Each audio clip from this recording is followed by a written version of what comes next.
The following is a production of DallasCowboys.com and the Dallas Cowboys Football Club. How about them Cowboys? Yeah! Go Cowboys! This is Cowboys StoryLine with Nick Eatman.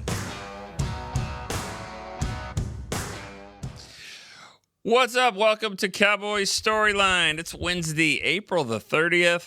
Almost done with April here, last day before we get to May and keep this thing rolling. Cowboys have had their NFL draft this past weekend. The draft has come and gone, and let's talk about it. What do y'all think?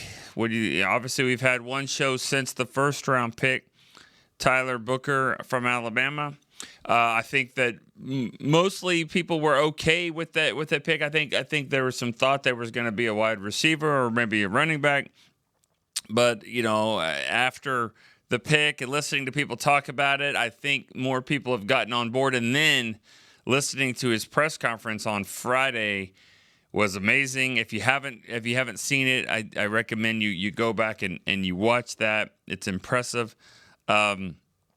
But I'll say this, and I've said to a few people, I do remember being very impressed by Tyler Guyton as well in his first press conference. And then obviously that doesn't mean you're going to have a great season or going to be a great player or whatever it is. But you like what you hear. But Tyler Booker, that was on another level. That was another level of the stuff that he was saying. You got to go back and watch it if you haven't seen it. It was really impressive. It's the only time I can remember a guy speaking like that where even the guys around him, Schottenheimer, Stephen Jones, everyone's looking around with their eyebrows up like, you hearing this? Like, this is not normal. But it was awesome. There's a couple of things about what he said that are really were impressive. Really everything he said was impressive, but it was good stuff. All right, we can talk about all of the other picks as well. I'll see if I can remember them all. I had them printed out, and then I left that up on my desk. That's okay. I think I know for the most part I can remember where they were. We can talk about it. I do want to give one update though for the listeners, for one of our Storyline family members, Randy in Texarkana. He's going through a cancer treatment right now. He had surgery yesterday. He's in recovery now. He sent a video message to Chris Beam. It looks like he's in recovery. Okay, I'll just say this: he's probably not ready to run a 40 time right this second, but he sent the message and he said he's doing okay, and he said he's going to try to call. I don't know if I recommend this or not, but he's a grown man. If that's what he wants to do, if he can do it, that would be amazing. If we can get him on the line, that would be awesome. I know you guys would love to hear that, but I wanted to pass that along. That he's alert. He sent a message to Chris. He wanted it. That's important for him to let us know. So I'm letting you guys know as well. We're all praying for Randy. All right, let's keep it going now. Let's go. Chuck D, Bridge City, Texas, will be our first caller. Chuck D, what's up? What's up, Nick? Hey, there's so much stuff I want to say, but I'll go short. I was talking to Beam, and I asked him about getting the phone calls if he gets to listen to them, and he said that he does, and he actually is one of the first guys that started doing that, and he has other teams calling him. I thought that was pretty cool talking to him. But more on this draft, I listened to the audio of Maffa, and they said that the running backs coach said, I know you were hurt this year, and we're excited to see what you can do. So I didn't even know he was hurt. Yeah, I don't know a whole lot about him, about Maffa. I watched some of the tape of him, and it looks pretty good. But again, I don't know all the other details of why he fell to the seventh round or whatever. But not bad, like just what I saw. I mean, I saw 40, 50-yard runs against North Carolina State, Florida State. I saw big, powerful back with some breakaway speed. So that's impressive. But again, I don't know his whole story. I really don't. Yeah, he's big. He's like 220 something. Yeah, he's big. He's a big, powerful back. There's no doubt. Clemson's a big school, so I'm like, man, this could be a steal, and maybe it is. It could be. It definitely could be. Now, he wasn't the first back drafted. Obviously, they got Blue, Jaden Blue Right. from Texas. But yeah, you just adding that was one that they were really excited about getting in the 7th round. So that's what I love about this show. We had 9 picks, and we're talking about almost the last pick here in the 7th round. But hey, it's always somebody that kind of catches your eye, and Maffa for you. That's great. Yeah. And last thing, any rumblings, the big trade that he had talked about, alluded to, is that maybe a receiver? And have y'all heard any buzz around there? And that's all I got. Okay, thanks for the call, Chuck. Yes, it sounds like some of that trade talk was for a receiver. Has there been a buzz around here? Yes. Yeah, there has been. Do I get to share the names of potential trades? No, not at all. Just because that would be considering tampering from a team standpoint on a guy that's with another team. If it happens, it happens. But I can't really get into all that. Now, there's been talk of some other players that aren't free agents, and those names have been mentioned as well. So it seems very obvious that they are going to add a receiver in some capacity through a trade, which would probably be next year's picks or just in free agency. So something will probably happen. Obviously, the Cowboys did not pick up a wide receiver in the draft, even though they had a shot in the first round. And I'm sure if Ted McMillan was there, he was probably going to be the pick, but he wasn't there, and they went with Booker. That just goes to show what they had grades on for the other guys, Abuka and then Golden. I believe they had 2nd-round grades, so they weren't going to take a reach there. Many people think that Booker was a reach. Not for them, not on their board. They did not reach for him. That was exactly where they had him slotted in, and that's where they picked him. So was he overgraded? We'll find out. I mean, there's a lot of guys that have been overgraded, but certainly wasn't a reach. They weren't sitting there going, we have to take a guard. We'll just take the best guard because we lost Zach Martin. We're just going to take the best guard. That was absolutely not what happened at all. All right, let's go to Sebastian, Savannah, Georgia. What's up? Good morning, Mr. Even. How you doing? Good. How are you? I'm doing great. I appreciate the invitation to the second team of all StoryLine. I was very excited to hear that. That's right. But, that's right. Let's say you put it like this, right? We got Big Rob in Vegas. He's the head coach. Sometimes he gives you hard love. He seems a little grumpy sometimes, but it's coming from a place of love, right? You got my boy Dylan down there. He's the quarterback of the team. He leads the franchise right now. And then you got the lovely Irene, the Dream. She's the captain and the leader of the special teams, and she makes everybody know that they're important. So I appreciate everybody who's involved in this thing, right? That's right. But I'm on defense this year, so I'm feeling good. You know where I'm at? I'm at corner, which just happened to be my favorite pick of the draft because I wanted that first-round corner, and we got him in the 3rd. You got him? Shavon Redvale. That was my absolute favorite pick of the draft. Why? Obviously. Why do you like him so much? I mean, have you watched him yes, when he was helping? Yes. So if you remember, I'm from Ann Arbor, Michigan. So Michigan's my hometown team. Okay. And I watched him play Michigan. One of those games where it's kind of the pick on me team. Mm-hmm. And he was like, "You're not picking on me." He almost picked off J.J. McCarthy twice. He's got great instincts. I'm talking about borderline clairvoyance the way he flows to the ball. He finds that ball like DB does, like Trayvon in his heyday did. He's a great ball player. And he's got good size, and he's not afraid to tackle. That's the difference between him and Trayvon. This guy will go out there and tackle. Nice. He's a much better player than the school. What happened was he decided to be loyal to the school who was loyal to him, and I respect that, Mr. Evening. Mm-hmm. I 100% respect that. But you guys have a great day, and that's it for me. Oh, that first-round pick, though? Oh, that was divisive. I was in the comments cracking up. Why is that? Oh, they were going back and forth. They were going back. The lineman guys and the people who wanted a wide receiver or cornerback or like basically a more effective player on the team who could score points or take points off the board. And I was out there instigating, having fun. But it was a good time. The draft they had a very good draft. I give them an A overall. And I like Booker. Don't ever be mistaken. I love the pick of Booker. But you know how I felt about cornerback or wide receiver in the first round. You guys have a great day. All right. All right, thank you. Appreciate that. And Sebastian is what he was alluding to was the all StoryLine squad that we announced on Friday. We tried to give a heads up as much as we can, put it on social media that we were having the show. Had a pretty good engagement, but I'm sure there are some that are still listening that are like, wait, I didn't even know we were having a show, and what my name was called, and yes, so. I have the list later on in the show. I'll do a quick rundown on it.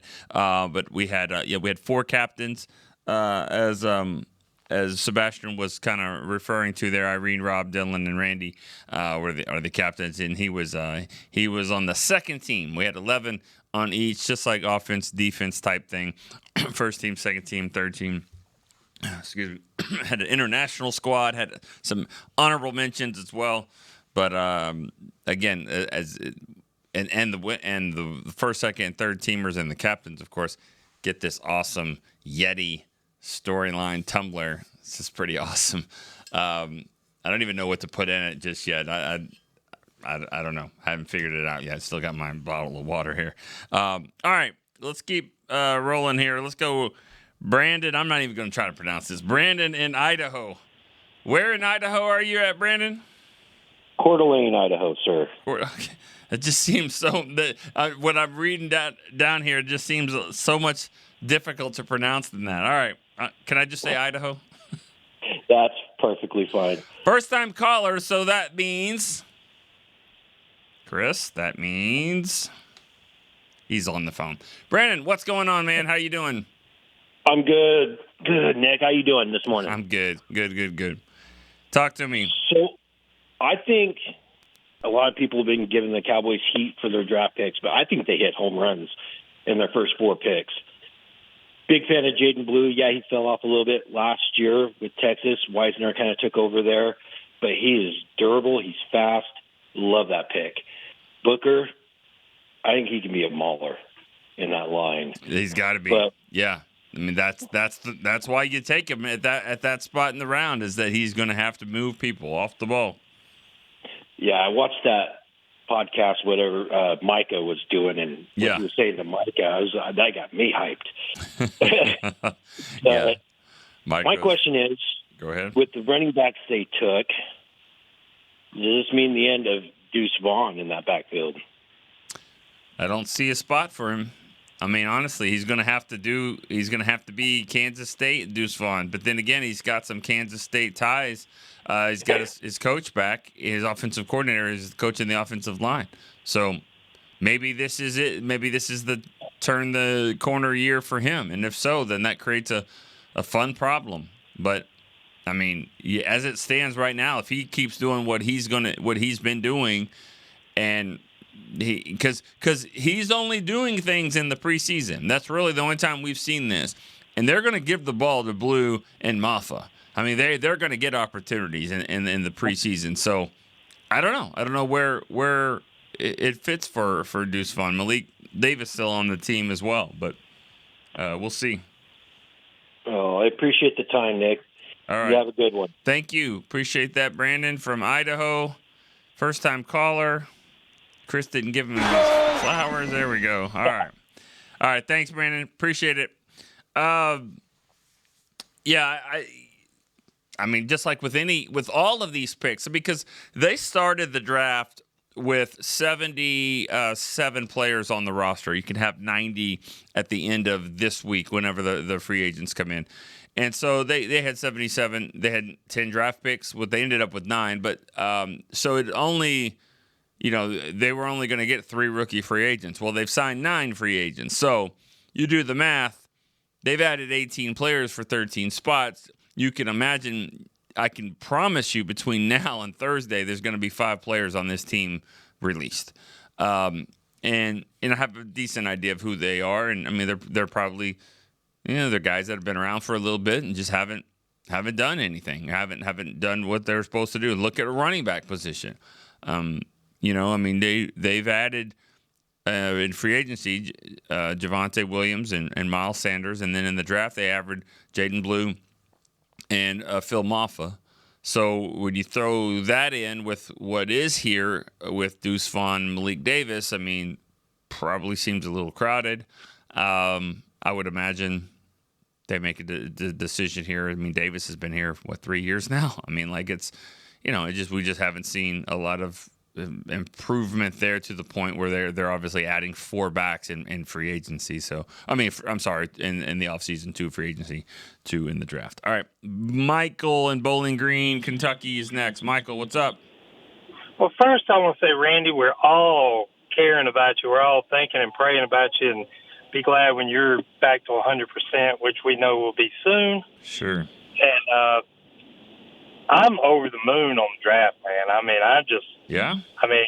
I mean, you got the guy Booker, the stuff he said. I mean, he's going to be a day one star. He's going to pull into Zach's spot day one, I believe. The running back Blue, from what I understand, he is super fast. You got from another show I was watching, they were saying that their cornerback they got in the 3rd round is before his injury, he was going to be a top half of the 1st round pick. Yeah. So I mean, then the defense. I love it. I mean, I got some high expectations. I've watched or listened to the whole draft and then checked everything, and then also I wanted to say the whole StoryLine team thing. Yeah. Getting the Yeti is kind of like the cherry on top. Yeah, it's great. I'll be able to every Sunday wear my StoryLine shirt and my StoryLine, have my Yeti. But I mean, just you calling my name out, saying I was on the first team and everything. I mean, and talking to you and having all the Cowboys fans on here with and listen. I mean, that's the best part to me. Well, I appreciate that, Michael. Thanks for saying that. It makes us feel great about what we're doing and what we've created. And you guys have just taken the ball and just ran with it. Really, we just kind of lobbed it up there, and you guys have taken it and to another level. So it's been so much fun to be a part of it, and to watch you guys kind of like have friends all over the country, all over the world. It's pretty awesome. So yeah, it is. So, but yeah, just love the fact you and Chris y'all are doing this, and I mean it's just nice to be able to get your thoughts and stuff in. It just during the off season. Okay, you got to wait till Wednesday. Yeah. All right, here we go. But that's all I had. Well, I appreciate it, man. Thanks, Mike. Appreciate that. You got a here we go from Chris. That's awesome. Right. As he was talking about in the first, Savon Ravel, I think that's how you say his name. But he's the East Carolina cornerback, got hurt, and every injury is different. Every rehab's different. Everybody that comes back. But typically there's a window of a timeline that's about the same, and in certain situations, depending on how much, what the surgery was done, when the surgery was done, and all that. He got hurt in week 3 of the college season last year, and he's doing well, and he says he'll be ready for the start of training camp. I think the Cowboys are saying he'll probably start off on PUP. But you can come off of that at any time. But their goal is to have them ready for week 1. I mean, that's the goal. If you go back to week 3 of the 2023 season, that's when Trevon Diggs got hurt against Arizona before the Arizona game in practice, just like Ravel got hurt in practice, which is, you hate to see that. You hate to see it anytime, but certainly in a practice. But so Diggs gets hurt in practice, misses the rest of the year. He was ready for the first game, and he played the first game against Cleveland, got an interception. So, that's the plan is hoping to get him back. Now, this would be getting him for week 1, which would be his NFL debut. He's never played in the NFL before, so a little different than a guy like Diggs that had played and has played in some preseason games, played in a lot of games, and so he can get back into the flow of it. So they're not going to rush him back, but talent-wise, this was a really good player that was going to probably be a first-round pick. And so that's the Cowboys' way. That's usually we've seen it in the second round. Jerry did it this year in the third round. It's the Cowboys special though, and they're trying to get value, as much value as you possibly can, and they feel like they have it with Ravel. All right, let's go to Casey Joe. He's in Kansas City, of course. What's up? Good morning, Mr. Eatman. How are you doing today, sir? Good. How are you? Doing good. Excited about the draft I was, and bringing on Mr. Blue, those legs and that speed. I just can't wait to see him on the field. Right. And then Donovan Raku, is that how you say his name? Is Raku. Right, that man right there. I wasn't real excited at first until I heard the story where he was at his place and he was among Eagle fans, and he told them all to get that stuff off because now he's a Cowboy. I really thought that was funny, and I think now his family might become Cowboy fans. What do you think? Well, I mean, we'll see how much they love him. I mean, I would think that they would become Cowboys fans, but because he's going to get some money now, he's probably going to see how much he wants to be a part of the inner circle. That's always a tough one. I'm sure. I mean, I remember Sean Lee telling a story about Steeler fans and how he went over to the Cowboys, and it's not easy. I mean, there's no doubt about it if you're a fan of a team, but for so long. But what I like about it as a Raku is the production. I mean, he had 30 sacks in four seasons at Boston College. 30 sacks. I mean, 16 and a half this past year. He lives in the backfield. 45 tackles for losses. That's what I like, is that he knows how to bend, get around that edge, and make plays. I wasn't extremely excited about that because I just didn't know. I didn't know much about him. But when you just look at the production, it's certainly there. Right.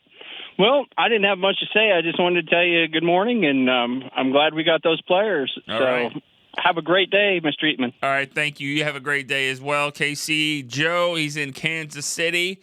So now I'm asking Joe to hand the phone over, because he's probably sitting right next to Brian. Hand the phone over to Brian, who's also in Kansas City. Brian, what's up? Good morning, Mr. Eatman. How are you, man? Good. How are you doing? I don't know why that is, but it seems like y'all both call like these Isn't that two weird? guys. It is kind of weird. It is weird unless y'all are sitting right next to each other. But no, there's no way. There's no way. No, I never met him. And Beam started laughing as soon as he realized it was me. He's like, okay, this is going to be funny. It is. So, anyways, another first team all StoryLine caller. I think you called before I had announced the team on Friday. I didn't really want to get ahead of myself, but congratulations on that. And thank you. Thank you for all the support that you've shown. That's 2 years in a row for you, Brian. So thank you so much. You're one of those people that really helped us take this off the ground, and so I appreciate that. Hey, man, I've loved it, every minute of it. Absolutely I can't thank you guys enough for making a show that we can be a part of. That's it awesome. is just something. Your dad. If I'm not Catholic, but if I was Catholic, I would put him in for sainthood. Well, I don't know about that, but no, he's certainly proud of that, and it was a great idea. He watches it religiously. He really is excited about it, and he loves the show. He just thinks it's been better than we even both imagined it could be. And I know Derek has said that too. Derek was a little lukewarm to it at first because it's new, it's different, it's something we haven't done, But he thought that I could help carry this thing, and I never thought that Beam would be able to take it to another level like he has, and with all the stuff on his plate. So really, we're having a nice off here, but I mean, honestly, it's been fun, it's been awesome, and let's keep it going. Yeah, I was really impressed. Beam did a great job at making it work during training camp. Yes. I didn't think there was any chance of that. Yes. I mean, that's why, he's like, he goes to, there's a convention every year, called NAB out in Vegas, and he goes every year, and he went out there 2 years ago and says, I'm going out there to find out a way to get phone calls on the show. that's what I'm going to do, and he did, and we had calls last year. It was awesome. I would imagine we'll have something like that this year, if not even better. So it's just the show just keeps getting better and better. Yeah, absolutely, man. You guys have done phenomenal. Thanks, That's Brian. great. Hey, going back to the draft, you know I already talked to you on Friday, so you know I'm over the moon with anything in the trenches. Yeah. And give me Booker. And, I wonder, how many times have we heard Nate from Frisco say the offensive line changed when Eric Williams got there? Mm-hmm. And listening to Booker say he wants to see the light go out of somebody's eyes sounds to me, I never heard Eric Williams be interviewed. This is the early 90s. We didn't have the internet like we do now.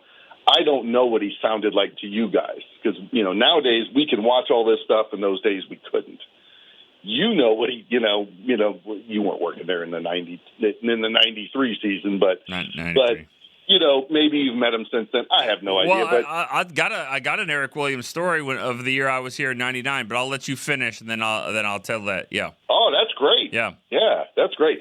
But that's when I listen to him, I'm like, man, maybe this is it because we've got some talent on the offensive line there. BB.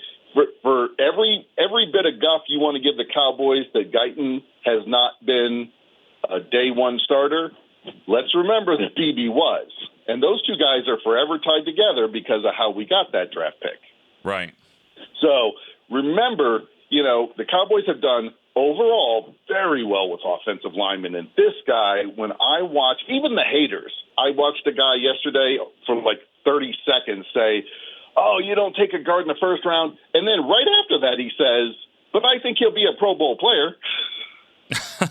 Really? How do you say those two things in the same sentence? Right. If you think you got a Pro Bowl player, then that was a great first-round pick. There's no doubt about it. Absolutely. Now, my concerns are two things. I didn't want hurt guy again. And I had a little PTSD when they were saying, but Dr. Cooper did his surgery, so we know everything about it because that's what we heard when we picked Jalen Smith. Right. And, but they're two different people. We'll see what happens with them. The other concern I have with him is he only has really 1 year of starting experience. So, we'll see. Obviously, they love his traits, and Dr. Cooper obviously did give him a glowing report if they picked him. Sure. So, we're hopeful there. I'm not a big fan of little running backs. So, but it is what it is. What I will say about him is, he's got real speed. Yeah. I mean, we haven't, other than Kevontae Turpin, I don't think there's anybody that's even close to him in speed. So, I'm glad for that. And then the last one I wanted to talk about, and maybe you could help me with the pronunciation. How do you pronounce the 7th round pick, the big guy's name, King Basoto? The other one. Toia. Jay Toia? Toia. I think it's Okay. Jay Toia. Yeah. Okay. I've heard a couple of different pronunciations. That's what I think it is, but okay. I'm not 100% sure. I guess I thought it was Toia, but again, I don't know. I don't know 100% yet. We'll see. That's one of those questions. That might be a question we ask a lot of these guys. How do you pronounce your name? How do we say it right? So don't. Hey, did you see the call with him and Zach Wolchuk? Yes. Did you hear about it? Yeah. Don't ask him that. Yeah. So right. but that's also, even though he's a 7th round pick, and I know we ended up getting the guy back from last year too, right? Justin Rogers, didn't he come back from Cincinnati at some point? Yes. So I got some hope that we got some competition from Ozzie. Yeah. Let's see what we got. Anyway, I can't wait to hear your Eric Williams story, brother, and good to talk to you this morning. Thanks, Brian. As you brought up Justin Rogers, and I don't know what they're going to do. Just remember, they are going to release 5 players from the team, and I don't know where he fits on that, but they did draft 2 defensive tackles in the 7th round. So, and he was the 7th round from last year that they cut, brought to another team, came back. Different scheme, by the way. This is not a guy from Matt Eberflus's scheme. So, I wouldn't think Justin Rogers is gonna. I wouldn't go get a Justin Rogers jersey, but I don't know. I don't know what they're gonna do at that position, but they do have a few decisions to make there. All right, let's go to the Eric Williams story. What I was going to say, because he was talking about just, he was comparing him to Tyler Booker, just a mean streak, nasty player. Eric Williams, when I got here in '99, I think he had held out for a little bit, and wasn't at training camp for a while. And I remember, I had a couple of Eric Williams stories, but I remember late in the evening, or late afternoon, it was about time to go home, and we were in between. I think we'd come home for a preseason game. We were going back to Wichita Falls for training camp, and Jerry stopped me in the hallway and said, "Hey, I got a story for you. Eric Williams is in the car right now driving to Wichita Falls. He'll be at practice tomorrow." And I was able to, like, wow, and I was, thanks, Jerry. I went and wrote the story and all that, and got that out, because he had been a couple of years. A couple of weeks where he was holding out, I guess. But another thing about him is that '99 season, he would wear his Pro Bowl shorts that he got from the '94, '95 Pro Bowl or whatever, and he would wear them around as motivation for where he wanted to be. Speaking of motivation, he would always also take the hat of the other team and put it in his locker all week long. Cardinals hat, Giants hat, Eagles hat, in his locker all week long. When he would go and change, he would sit there and see that other team, and sometimes he would wear it. I see him wearing Eagles hat going around, but that was kind of his way to kind of get motivated. So, all right, let's go to Matt in Oklahoma. Matt, how are you doing? Good. How you doing, Matt? Thanks for holding. Oh, not a problem. I'm really excited about this year's draft. Yeah. Everybody's been talking about the first 4 rounds. I want to talk about a couple of the late round guys. The tackle you got in the 6th round and that Toya. Yeah. All right. The tackle in the 6th round out of Oregon, dude's a fighter. Cornelius. Johnny. He's a fighter. I think if he gets his hands right, because he'll punch, and sometimes he'll miss with his punch, but he keeps fighting. He finds a way to. He only gave up 3 sacks in his entire college career. Nice. I think that if Steele gets hurt, he better watch out, because I think that kid could take his job. Okay. Well. And that Toya kid out of UCLA. Yeah. Mozzie needed some competition. Yeah. I think that that kid could light a fire underneath Mozzie's you-know-what. Yeah. And probably needs it so we can get the best out of him, get that first-round talent that they saw. Yeah, 100%. They've got to figure out a way to get Mozzie Smith to that next level. That should be something. That should be a big priority for Matt Eberflus and his staff and his D-line staff to get these guys playing at a high level. But you're right. They're real excited about those 2 7th-rounders. Now, they're 7th-rounders for a reason, but they are happy about the scheme. And that's the thing about defense. Sometimes these guys have visions for players to be in their scheme, and it may not be what other teams think of them, but they certainly like them. I thought I heard somewhere that they had a 4th-round grade on that Toya. I think that sounds right. I know they stuck to their board. So in the 7th round, they had guys that they really liked there. So yeah, they stuck to the board for sure. The entire draft. The entire draft is now that was completely different, because I watch the draft every year, and it's just like, really, you reach for that guy, but not this year. This year is like, okay, yeah, I agree with that. Yeah. Oh, wow. Okay, you got him there. Yeah. It was the good and bad part about having so many needs. When you do have so many needs, that you can just stick to the board, and he's going to fit somewhere. This guy will fit somewhere, and that's pretty much what happened. So, and they also had a plan. They still have a plan for a wide receiver. Like they knew that going in of what they were going to do, and they didn't do anything beforehand, because you're like, what if we get McMillan? That changes some things on who we might trade for and who we might bring in. But now that didn't happen, and you're starting to get 3rd, 4th, 5th round, you're like, all we're doing at this point is bringing in another Bingo, bringing in another Jalen Tolbert. Let's wait. And so, it was 1st or 2nd round. If it didn't happen, then they're probably going to go to the plan B, which is somebody in free agency or trade. Yeah, and I keep hearing Amari coming back, potential. And I wouldn't be opposed to that. I mean, best part of his career is when he played with Dak. Yeah. So I wouldn't be opposed to it, but well, it'd be a different. If that happens, obviously it's a different situation than when he was here before. Different money, different role, different everything, but probably a different number. I mean, everything would be different. But I think what you want is a guy that can hurt teams if they're gonna take away CD. You got a guy on the other side that can do some damage. And he did have a 200-yard game last year. He's not as the most consistent, and if you play fantasy football, you probably know you had him and you didn't start him and whatever it is. I get it, but a lot of people's complaints about him is he does disappear, and it seems like he disappears more on the road than he does at home. Yeah. Which I mean is a valid point because I have seen that, but I mean, no, when he's on, he is on. Yeah. Well, you don't want your number one to disappear. If your number 2 and 3, that's kind of what happens. You take them out of the game. So yeah. All right, Matt. But I appreciate you listening to me. Thanks, appreciate it. Good call. And let's go to break here on Cowboys Storyline. We'll be right back after this.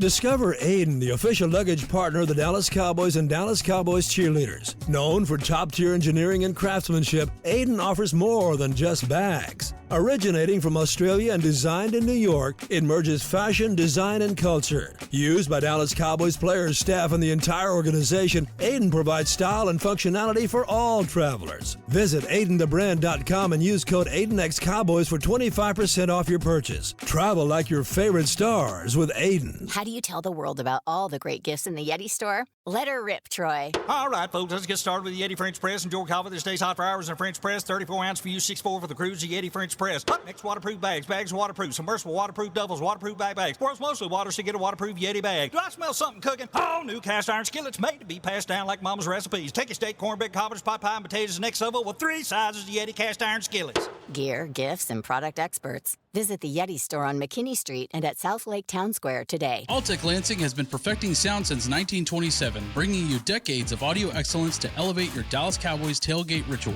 Equip your next pregame with the Sound Rover 180 with 6 hours of playtime, built-in microphone, multicolor light modes, and a rugged exterior that's built to last. Visit alltechlansing.com/Cowboys15 for 15% off your Sound Rover 180. That's ALTECLANSING.com/Cowboys15 for 15% off. Alltech Lansing, official audio partner of the Dallas Cowboys.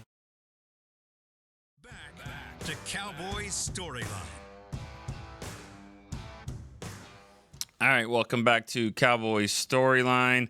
This segment is presented by Yeti. Officially licensed Yeti Cowboys gear is now available at Stadium Pro Shops concession and on Yeti.com. I'm showing you the Yeti tumbler that we are giving to our all Storyline squad members, our captains, first, second, third teamers as well. I think they've been talking to Chris, the ones that have called in that are on the team to give their address. We can mail this out to them. Not doing T-shirts this year. We did the Yeti tumblers. Thank you, Yeti, for that. All right. Let's go to Jeremy's in Salt Lake City, Utah. Jeremy, what's up? Hey, Nick, what's going on, man? How are you doing? I'm doing great. I appreciate the honorable mention. Didn't get a tumbler this year, but that's okay. I'm really honored to be honorably mentioned, man. Thanks for that. Jeremy, you were right there. And I'll tell you this. If anybody doesn't, I'll give you about a month or two. If you don't send in your stuff, we have extras. I had extra T-shirts from last year. I have extra T-shirts, so if we have some extras, you were right there. So holler at us, and we'll see we can make something work. Right on. Well, I'm really stoked about the draft. We've been talking about it a lot on the Storyliners forum too, on X or whatever, and we finally got a look at what this team's going to look like. We've been speculating, right? Because it's a new coaching staff. What's offense going to look like? What's defense going to look like? And I've been saying all along, until we see what they draft, right? We're kind of all just guessing, right? But now that we've got the draft in, this coaching staff ain't messing around in the trenches anymore, man. it seems like they're really getting serious about commanding and controlling the line of scrimmage. And I think that's been a big problem, obviously. We all know that on both sides of the ball. Even the 3 years that we went 12-4, that was kind of our Achilles heel. We were more of a finesse team, I would say, than a hit you in the mouth, right? Type blue collar team, if you will. So yeah, I'm just kind of stoked. I think the best pick of the draft was Ravel. I think that guy, from what I've been hearing, he would have been top 10 pick if not for the knee. And I'm excited to see, what he'll do. I'm kind of scared about the beginning of the year because we have so many people like him, Diggs, and a lot of our secondary banged up, and then Overshown as well.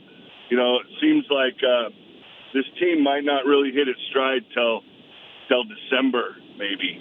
And I'm just wondering your thoughts on that, on if we can keep it together until some of these, really superstars come back. Because these are some of our better playmakers on the team that are hurt right now. And so that's what kind of worries me. And also your thoughts on the receiver. Looks like they're kind of like kicking around Cooper or Keenan Allen. I would say, I think all of us would say Cooper if he hasn't lost a step, just because of the continuity and everything. But wondering what your thoughts are there, bro. All right, thank you, appreciate that. I think that this team has to get off to a good start, during the season. So I don't, we've seen a lot of injuries around this team, and nobody seems to give them a pass for that. It never happens. You don't get excuse. There's no excuse for the injury situation. So when you think about where they are going to be health-wise, sure, there's some guys coming back from injury, but I think they should be able to go win games, with what they've got. I mean, if they should have Micah ready to roll, Dak, CD. That's kind of the core. That's where it starts, and then from there, they'll have some other guys now. Now, obviously, Overshown, Diggs, Revel. We'll see. We'll see about them, but I think this team, to be a good football team this year, they're going to have to get off to a good start. And this is new everything, new coach, new coaching staff. A lot of times you see some success early, and they need that. They need that. They're all, they got a lot of positivity. Everybody's excited about what we're seeing out of Shoddy and the coaches, but they haven't lost a game. As soon as you start losing some games, especially a close game, and people start questioning whether or not you know what you're doing, and then that'll change some things. So, but right now things are great. I think they they have to have some success early on to really carry this thing through. All right, lines are open, I believe, on the Storyline. 888-855-2297. Chris, is there a caller waiting? Or are we open lines? Yeah, I'm sorry. It's Lewis and Langston. Lewis and Langston. Okay. Didn't see him on the list. Hey, Lewis, how you doing? Not much, man. Like I told Chris in the background, I appreciate y'all for thinking about me. I didn't get to get on, man.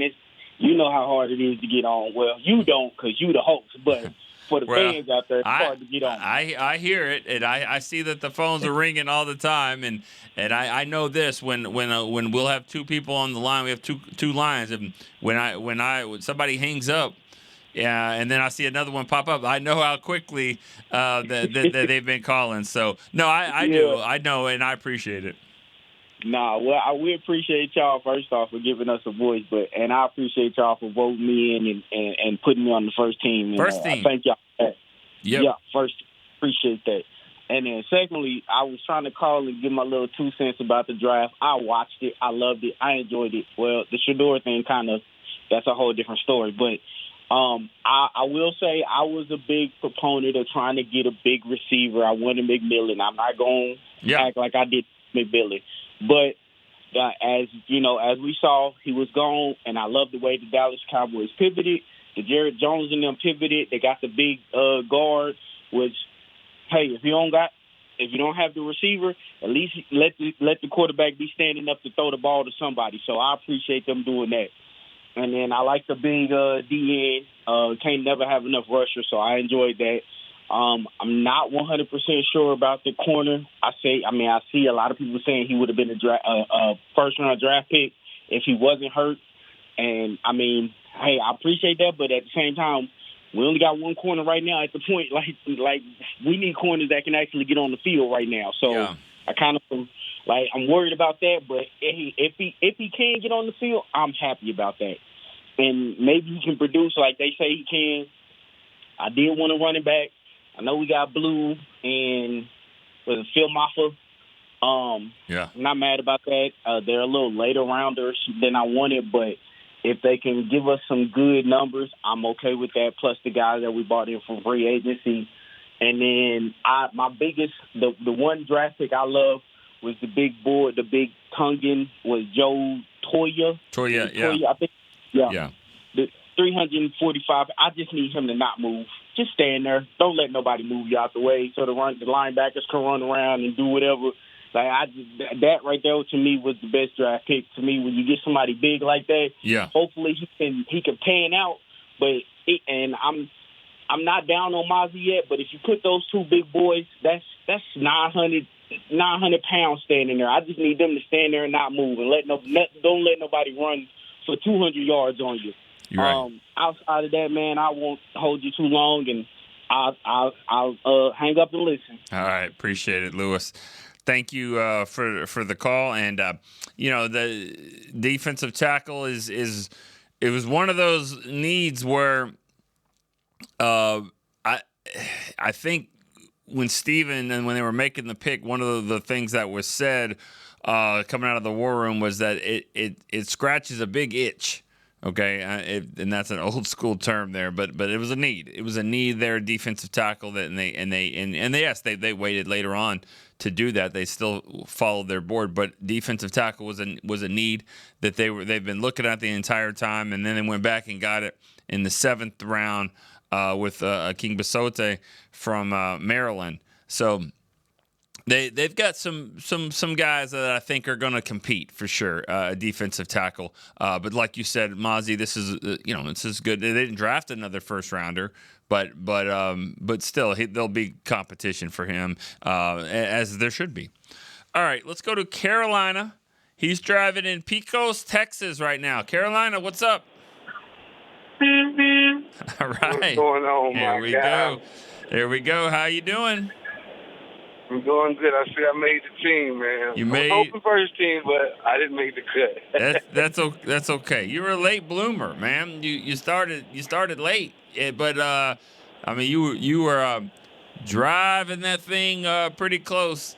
You'll be there. You'll be there next year for sure. I mean, there's just too much production there. Too much production to hold you back. For sure. How you doing, man? Everything all right? Yeah, everything's good. What's your thoughts on the draft? Man, couple thoughts, man. I don't know if you remember we had a conversation a couple weeks ago. I said, man, what about this scenario? With us getting the offensive lineman in the first round and then probably getting us a receiver in free agency. Remember I said that? I said that's a big possibility because I don't think that the guy that we want is going to be there.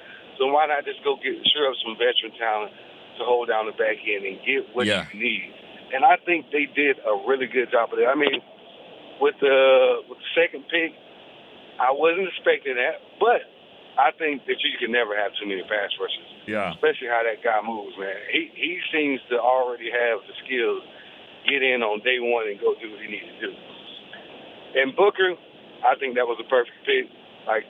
He's not going to be Zach Martin. We don't know. Who knows? He may be better. I mean, that's a high ceiling to reach, but I think it was a pretty good overall pick. Now, I do have one thing I don't see a lot of buzz about. Now, maybe it's because I'm biased because I'm from South Carolina, but I don't think people are giving this guy Phil Maffa, enough credit to what he put down on the football field. I know it's the ACC, but believe it or not, the ACC is getting stronger and stronger every year. Well, I mean, he was a 7th-round pick. I mean, it's not about whether he was a good player from a good conference, good team, and all that. It's just that every team in the league had chances 6 or 7, 8 times to take him, and they didn't. So that's any 7th-rounder. But I said it earlier. I mean, I watched some highlights. I'm impressed. He looked better than what I would have thought a 7th-round running back looks like, but I don't know the details of why he fell. I know why. Why? Tell us. Because last year he played with an injury, and he played the whole season. If you ask me, we could have beat Texas in the playoffs if he was 100% healthy. But, I mean, the guy was injured. He had a shoulder injury. Yeah, he had a shoulder injury. Okay. I mean, he played through it the whole year. Now, that shows some toughness right there, man. Definitely. And it's a sacrifice. It's a sacrifice to do that not everybody's doing, especially now with college kids making money, and they also have a lot of people in their ear, like as far as agents-wise, because college kids now obviously have agents, and to say, hey, don't ruin your draft stock by playing hurt, putting bad tape out there. And so for him, if that is the case, if for him to do that, it's a big sacrifice, and he got hurt by it, by falling to the 7th round. But now it's up to him to turn that thing around and show he's going to get the ball. He's going to get some touches in preseason, and we'll see. It scares me though, man, because now I'm like, dang, Deuce, you got to show up, Deuce, or you're going to be out the door, man. This is going to be your last year. Of course. And I hope he does, put in some good work to get him in the front running, but I mean, you just never know. But with that being said, what do you think about the corner? 'Cause I've heard nothing but good things, but he's hurt with the ACL tear. What do you think about that? Thanks for the call, Carolina. You drive safe, and I always appreciate it. I'll answer that question. One thing that I think that fans just kind of overlook sometimes, because it's easy to do, very easy to do, is that these teams are drafting for their franchise. They're not drafting for 2025. They're drafting for the franchise. They know what's there. When they draft as Araku, they know that Dante Fowler and Sam Williams are on 1-year deals. And Micah, we'll see what happens. I mean, I think that everyone thinks he's coming back. I'm sure he probably will. But they know that this is a good pick for maybe this year, but also next year as well. Same with Revel. Okay, is he ready to play week 1? Maybe. Is he going to be as good as we think he is this year? Probably not. But what's up with Diggs? Deron Bland hasn't re-signed yet. You got a flyer that they, for Elam, Jair Elam, that they've added, a former first-round pick. But, they've got to see what works there. So 3rd round, if he doesn't play much this year or some, but they think they've got a first-round type corner for next year. So that's kind of the plan here. This year might be a gravy year for him. Anything that he does would be awesome. But knowing that you have a chance to solidify your cornerback position with a first-round type pick with Revel for next year. So that's where that is. And that's when you always have to decide what round do you want to sacrifice that for. I think that was the logic with Jalen Smith. A lot of these second-rounders we've seen is maybe not ready to go so much this year, but the next year he certainly will be. So that's kind of the thought there. All right. Chris, do we have another caller on the line? If so, just pass him through. Nope. Sorry, Lester. Lester, okay. What's up, man? Lester. Hey, Nick, good morning, man. I got a few things I want to say. All right. First of all, I want to say my prayers go out and my blessings go out to Randy. Get well soon, brother. I also want to thank you guys for putting me on the first team. That's right. Offensive and defensive line, it looks like they're building it up. Yep. I'm loving it. I love that guy, Toya, in the 7th round. Yep. One question, though. The UDFAs, did they pick up any defensive tackles in that that time? Because I know they picked up some people on the team, but I wasn't sure if they picked up any DTs. I'll be honest. I haven't necessarily seen that whole list for defensive tackles. I know we wrote that. I haven't studied it. I've seen some of the names. Nobody kind of popped out for me. We do have it up on our website. I can maybe pull it up. I don't remember if we had if there was a defensive tackle on there or not. Well, I think they did they are building up my offensive and defensive line. I think the draft overall, I think they did a job, A- job. Okay. And as far as that corner, I played corner in high school. The guy's good, man. I mean, I know he was hurt last year or it's part of the year, whatever. I've watched a little bit of his technique because I look for technique. I don't just look for the flashy plays and all that. He has sound technique, man. He's good. All right. That was a good pick. Well, I don't see, and Lester, I don't see any defensive linemen or offensive linemen that were drafted. I mean, that were signed in free agency after the draft. The receivers, corners, tight end, safety, linebacker, another receiver, safety, corner, and tight end. So did not go with a lineman or a quarterback as far as that goes. So, but they'll probably bring in some workout guys for this mini camp. You're allowed to bring in some of those guys. They may even have a quarterback coming in just for a workout, just to throw the ball to some of these guys. So that usually happens. All right. All right. Okay. All right. Well, that's all I got. Appreciate it. And we are building up our offensive and defensive line. Go Cowboys. All right. Thank you, Lester. All right. Let's go to break here real quick on the Cowboys storyline. We will be right back after this. Cowboys fans, when it comes to navigating the ever-changing world of tax, your business needs a partner it can trust to tackle even your biggest tax challenges. Ryan is the largest firm in the world dedicated exclusively to business taxes. Our team of tax professionals has local expertise in all areas of tax and can help you uncover savings opportunities you didn't know you had. Learn more about how Ryan can improve your overall corporate tax performance by visiting Ryan.com. Ryan, the official tax partner of the Dallas Cowboys. There is no I in Dallas. There is no I in Hart either. No I in Blue Star or in Lone Star for that matter. And there's no I in how about them Cowboys? Smirnoff knows there's no I in football. Football is a we thing, an experience that is best enjoyed together. With good drinks and good folks, home or away, we rally together. We cry together. And we always rally cry together because there's definitely no I in Cowboys fans. Smirnoff, we do game days. Please drink responsibly.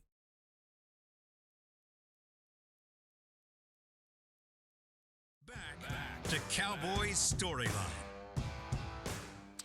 All right, if you live in Texas or really anywhere close to Texas, this is for you. The Dallas Cowboys cheerleaders on tour is coming to a theater near you. Witness live performances for the DCC experience. Enjoy an on-stage Q&A session. Even be part of a live audition if you're in Dallas, San Antonio, Austin, Midland, or El Paso. Mark your calendars for dates and tickets. Visit DallasCowboysCheerleaders.com/tour. Always doing some new things there, and I'm sure that would be an exciting show if you can get to that. All right, I'm going to do an update real quick on if you just joined us here. I started off the show about an hour ago, but I started off the show with an update on Randy in Texarkana. He has talked to Chris in a video. He's chatted with him. He had surgery yesterday. He is doing okay. He's, as you would expect, coming out of surgery. He's in recovery now, doing well. Wanted to call, probably was advised, fortunately, by people around him that maybe this isn't the best time to do that. But we're all pulling for him, and we told him to call when he can. So we're expecting a call from him next week when he's up and around and doing a little bit better. So we're excited that he had a successful surgery and hoping for the best, obviously, from Randy in Texarkana. Randy was one of our 4 captains we put on the All Storyline squad. And before this show is over, I'll read off the list again in case anyone didn't see where they were when we announced it on Friday. All right, let's go to Ronnie in New Jersey. Ronnie's been on the team 2 years in a row. Ronnie, what's up? Good morning, Nick, and best of wishes to Randy. I've listened to all the guys on the show, and yeah, he sounds like a cool guy. So best of wishes to him. Hope for a quick recovery. Exactly. Well said. Nick, I was gonna tell you the other day when I called you on Friday that I love that first round pick. Man, after listening to this guy speak, wow! I mean, impressed the heck out of me. I mean, wow, the way the guy spoke, and he's only 20? This guy is like beyond his years. It reminds me of Tyron Smith when Tyron Smith came in. I mean, he was like, what, 19? Yeah, I think he was 20. But, yeah, I mean, it was – and I think Booker's 21. But it's amazing. His parents have done an amazing a job with him and trained him for this moment. And he was so prepared. It was awesome. When you hang up, I'll say some of my favorite things that I heard him say in there. It was just awesome. Makes me just think what a good person. But then again, he also has that mean streak as well. It was like he wants to take the life out of you when he's playing against you. So I mean, it's the life is about balance, right? You want to have a little bit of both. And it sounds like he was able to turn it on and off. And that's one of my favorite, I know when we spoke before the draft, you asked me, hey, what were you like? And I was like, I don't know. I had an offensive lineman, defensive lineman. Everybody wants a receiver, so whatever. But this was a heck of a pick, and that's the best part, I think, his mentality. Yeah. I love the guy's mentality. Like, if other guys, like offensive line, like our backup, the guy that played right guard last year, if guys pick up these guys' mentality and play with that and bring up the atmosphere, everybody else gets motivated and starts to because you know what I like about him? He seems like he's not the quiet type of captain. We have too many quiet types. We have too many guys that lead by example. No. We need a guy that could lead by example but also has to be vocal. And I love that. This guy seems like he's very vocal, and I think that's just what we needed. So I hope that with this draft and with some of the guys, the nose tackle, I hope that nose tackle really gives Masi a run for his money because just from his film alone, he looks like he's a big, tough guy, Right. So, yeah, I enjoyed this draft. Okay. So thanks for taking my call, Nick. I'll continue listening to you. All right. Well, thank you so much. Appreciate the call, Ronnie from New Jersey. We talked about that press conference for Tyler Booker, and there were so many things that he said that were impressive. The thing that I loved the most, and I don't know why this kind of stuck out more than others, but when he talked about Jalen Milroe, his quarterback at Alabama, who hadn't been drafted at the time. I think he got drafted later that night, second or third round, maybe third round. But he talked about him, and he was trying to pump him up, of course. But just talking about what a great player he was, and he said, I get a lot of credit for it because I haven't given up a lot of sacks. He's like, but if Jalen wasn't the athlete that he is, I would have given up some sacks. That number would have been a lot higher. Just that self-awareness of it's not all about him. And it's a lot of times the guy's sitting up there, he's just been drafted. It's easy to kind of do that, fall into that. You've been told how great you are, but to say, hey, it's a team. It's all of us. It's not just me. This guy back here, I gave up 3 sacks. I would have given 3 sacks, and he got away from him. That's the type of good person. He's just a good person. He's aware. He's a good teammate, and he understands, reality. And I just loved the humility that came from that answer. And then when he was talking to his little brother who was sitting there, and he was just kind of saying, I'm glad you get to see this. Keep listening to mom and dad, and you'll have a chance to be here. I mean, wow. I mean, what a great moment that was too. So it was touching, exciting, all at the same time. Now, great. Now you got to go play. Now you got to go be a mean SOB out there on this field and be the guy that you were describing that takes the life out of the players in front. Because that's, as a listener, that's what you guys want. You want that guy. Great person, all that. Zach Martin's a great dude. Nate, great, jolly. Can you go knock number 78 off the ball and get a first down? That's what has to happen. That's what Tyler Booker's here to do, is to be mean as hell and push people back. So he's done everything, just like Schottenheimer. You know, everything's great right now. But when the lights come on and the games start, you need to go prove it. And that's what we're all waiting to see. All right, Zach in Atlanta's next. Zach. Hey, what's up, Nick in Frisco? How you doing? I'm good, man. First team storyline. Thank you for the selection. You made it. You're on. Yeah, it's pretty cool. Well deserved for sure. Not only, thank you. Yeah. And let me just say this before you get started. I think you're a perfect example for this.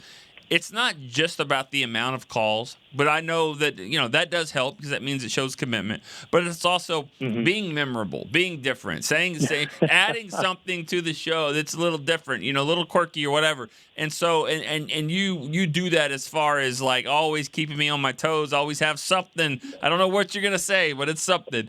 And that's good. I mean, there are people. Honestly, I'm not gonna name names, obviously, but there are people that call. They call a lot.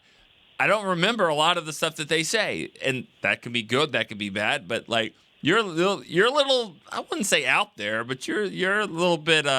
Would you say quirky? My friends call me a wild card. Like you never know. Perfect. That is perfect. You are the wild card because you do never know. I'm kind of that way too. Man. Hey, you don't want to be predictable, right? Right. Well, that's my thing, man. There's so many callers who have just deep knowledge of the game. And I mean, I feel like they should be getting paid for their insight. I'm like, man, Dylan, shout out to him and the others. Well, maybe they are. Who call in with. No. Yeah, I mean, hey. They are not. I'm advocating right now. I'm advocating they for, are not. for Dylan, Rob, Irene, all them. No, please don't. Yeah, Let's don't turn this into like an NIL thing for Storyline. My Lord. But no, like me, like I know my guy Anthony in Miami, like we try to bring a different flavor. And so it's been a lot of fun. But as far as the draft goes, one thread, and I haven't been listening, it may have been brought up, but one thread is that a lot of these picks were team captains on their team. Yes. And I'm like, okay, yeah, I just heard you talking about it. Let's see it on the field. Everybody likes a nice guy in the hall, but let's see you just be a monster. But I'm like, man, can this translate to like cutting down on penalties and sloppy play? Because I feel like ever since Parcells left, that's just been a hallmark of the Cowboys, is you're going to get the penalty at the wrong time. And I feel like getting the culture right in the locker room is a step towards that. We got to see it play out. Right. But of all the things that could be said that have already been said, I'm sure that's what I'm going to bring to the table. We got some team captains on the collegiate level, and hopefully that brings a level of excellence, attention to detail that doesn't blow it in the big spots for us. So that's all I got, man. I'll hang up and listen. Appreciate it. Thank you. That's a very, very good point. And that question was asked in the press conference to Schottenheimer, and I think his answer was kind of like it's a product of some of the other things. They didn't go out drafting for captains. What they were drafting for was really good football players who love the game, that understand that there's more to it than just going and playing on Saturdays for college. That there's a lot of things that go into this to be the level of player that could be drafted. And those traits, those characteristics are what made them a captain on their team.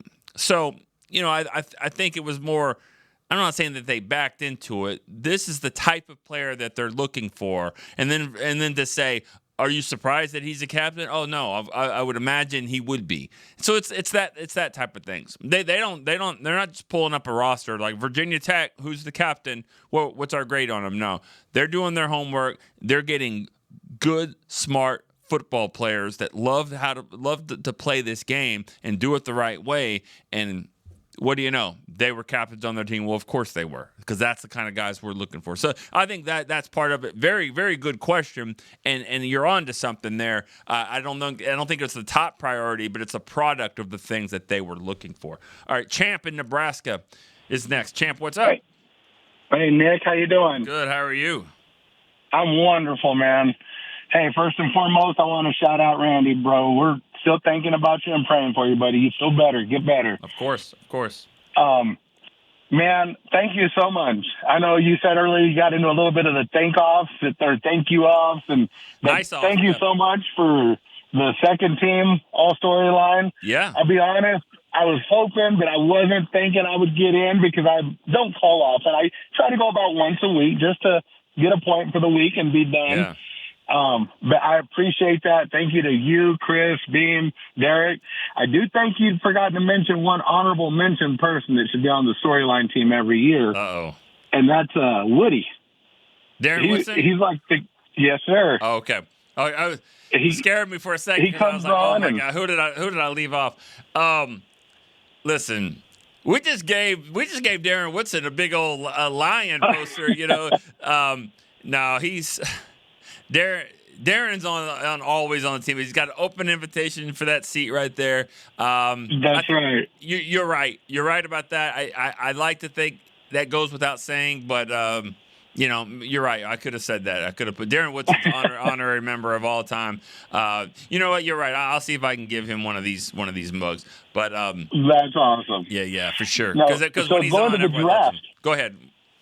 Going to the draft, man. I will be honest, right off the bat, I was like, dang it, disappointed we didn't get Tet because that's what you've been hearing. Receiver. Got Booker, and I'm like, okay, let me kind of see what this guy's about. Heard him talk, and I'm sold. Ezra Raku and Ravel Jr. in the second and third rounds, I mean, I'm drinking the Kool-Aid. Everything I'm hearing, I appreciate it. Going down to the seventh round, I'm sure you probably watched Chris Berman and Tom Jackson back in the old days in the 90s when I don't remember what it was, but Boomer had a saying where he would say something and Tom Jackson would reply, "Watch your mouth." Like he was kind of implying a cuss word, but he wasn't saying it.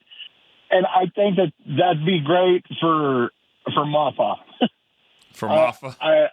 Yeah, that they'd be like, "Hey, he's a bad," and then I could hear Tom Jackson going, "Hey, watch your mouth." He's a bad Maffa. No, yeah, there you go. I didn't know if it was appropriate to say or not. I don't want to get banned or anything. So that's okay. That's all right. No, I mean, hey, he needs to be one. I mean, that's exactly right. Because I can promise you this: the first time, speaking of Chris Berman and Tom Jackson, the first time Mike Allstott took the ball, it was Mike Allstott up the middle for 8 yards, 4 yards, whatever. It wasn't until later in his career when he started right. Yes. Right. You got to be that guy. You got to develop it. And hey, he's a 7th round running back. So whatever that is, if it is shoulder injuries or what, like we've heard. This is a great chance to prove it, get healthy, get ready to go. And you won't really know until training camp when the pads come on if he's going to be, what type of player he's going to be. But, they're excited about Jaden Blue, of course. And, this they're going to get chances to go do something. But especially if these guys up front, you get that line up front, BB, Tyler Smith, and, of course, now Booker pushing people back. It might open up for a guy like Maffa or Blue. Yes. I'm excited. I'm excited for our running game this coming year. Yeah. One other quick question, and I'll take it off the air and listen to your answer, is how close do you think, or how probable was it that had Shedeur been there, we'd take him? Personally, by that point, I was like, okay, I'm okay with it if we take him at this point. But I'll take it off air. I'll let you reply. Thank you guys so much again for the all-story second team. Yeah. Congrats to all the other guys. All right. Thank you, champ. Appreciate that. I think there was some Johnny Manziel moments there as far as one guy that was interested, maybe more than the rest who done the homework there. I don't know. I mean, I'm kind of hesitant to say. I don't want to compare them exactly the same because the situation's completely different. But it reminded me a little bit of a few years ago with Colin Kaepernick, and it's just like there's a lot of stuff now that's going to be around this person. Are you good enough to be worth it? And that's the thing. That's what it really came down to was just. Is he good enough to be and even if it's 5th round, 6th round, he's your second, third quarterback, probably your third quarterback trying to be a backup, and is all of what's probably going to be around and listening to people chirping on, and a very vocal dad. I mean, very vocal and visible dad who's a friend of the family, of course. There was just a lot to it, and it just comes down to, is this guy good enough? Is he good enough to do what you're wanting him to do? And we'll see. I mean, Dak went to the 4th round. Brady went to the 6th. There's a lot of quarterbacks that kind of happen like that. Now he's going to have to prove what he can go and do, and maybe Cleveland's a good spot. I think most of the room was kind of sold that this is probably not as good as what they had. They just traded a 6th round pick for Joe Milton to be a backup there for Dak, and he's got Will Grier, and I just think that they thought that was probably better than anything else that they had. All right, Steve in New York is next. Hey, Nick, what's up, pal? How are you doing? Good. Thank you for the acknowledgement there. That's you got right. A big following. Third team. Just let you know, man. Got you on the third team.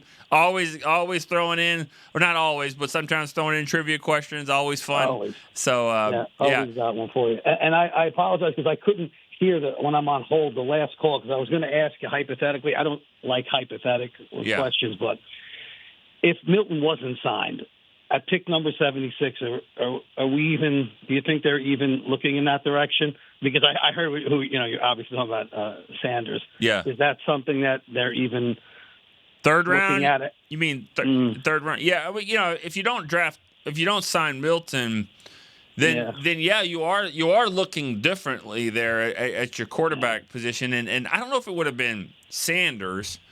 And Quinn Ewers is also like Jerry's getting. I mean, he's got there's people in the room, in the war room, that played on the same team as him. So there's some messages going on back and forth and all that. I just don't think that they were really that interested. But you're hypothetically, if you go into the draft without a solid backup, then that might change some things. But they would have probably drafted one a little bit earlier, and I don't know if it would have been those guys. It may not have been, but again, it would have been interesting. I'll tell you that. Sure. And, like, people ask me every year, what'd you think of the draft? And I say what I always say, which is the two things I pay no attention to in football when they talk about. One is power rankings. I don't even know what that means when they talk about power rankings, and when they give draft day report cards. And I'm saying, I don't know how you can grade a draft based on guys who haven't played yet. Remember when we took what year was Travis Frederick?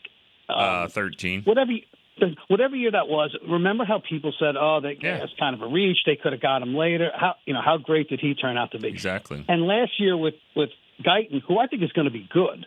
It was, okay, now you got your left tackle. Now we're set there for, and he struggled. So, let the guys play. Let these guys play and see what happens. I agree.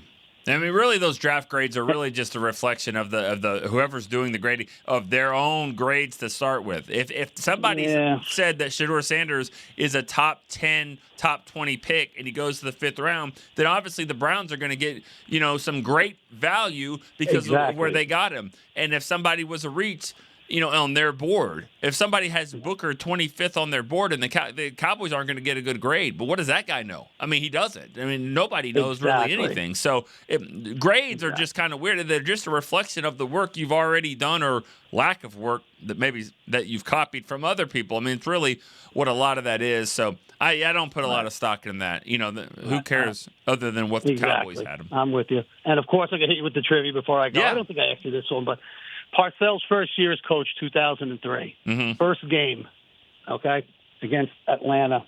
This guy scored a 63-yard touchdown. Avion Kaysen. Wow. I think he scored 2 touchdowns or 3 touchdowns his entire career. Yeah, he went right down the right sideline, right in front of the Cowboys bench. He sure did. You know who else scored a touchdown in that game?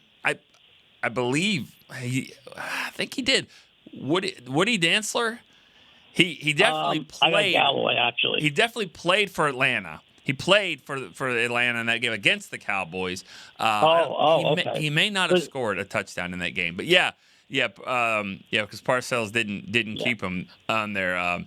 But anyways, yeah, that was Witten's you first say, game. You say Dantzler. I only think of one thing, and that's the kickoff. Oh, yeah. To this 49ers. day, that seriously, because it happened at a bad.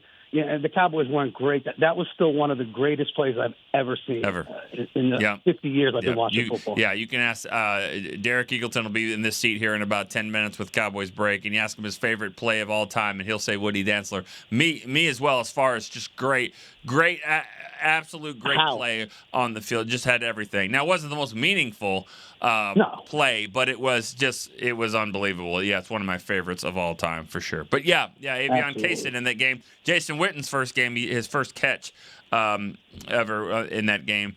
But yeah, they lost. I don't remember 23-10, something like that. 20-10. It wasn't that. 23. I think 23-17. 27-13. 27-13. I believe it was. Got it. Yeah. Okay. But Nick, thanks again, man. Thank you. Appreciate that. And then let's go. Let's go our last caller here. Oh, we got to get this quick. Robbie. I think he scored. Robbie, Cocoa Beach, Florida. What's up, man?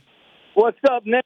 How you doing? You came in on the last minute. I know. I got to squeeze you in here quickly. So what's up, man? All right, then I'll just say, hey, I'll call next week and give you my thoughts on the draft. Yeah, but awesome that we got a guard for you because I like that choice too. And thanks to you and all the guys and Yeti for putting it together and giving us a little gift for calling in and talking about our team. For sure. And lastly, thank Darren Woodson for answering my question. I didn't get to talk to him, but he answered the question I asked. That's right. That's right. You did have you right there at the end, but we still were able to throw that in there. Yeah, Robbie, thank you. First teamer, all StoryLine squad. We'll announce that whole team. I'll do it next week. I'll start off the show and announce the whole team if there's any questions here. But yeah, Robbie, you're definitely on it. You call as much as anybody, and we are always appreciative of you. All right, we'll talk to you, Nick. Bye now. All right. Appreciate that. All right. Great show, guys. I'm going to have to get out of here. A lot of fun. We'll do it next Wednesday for Chris Beam. I'm Nick Eatman. See you next time on StoryLine. This has been a production of DallasCowboys.com and the Dallas Cowboys Football Club.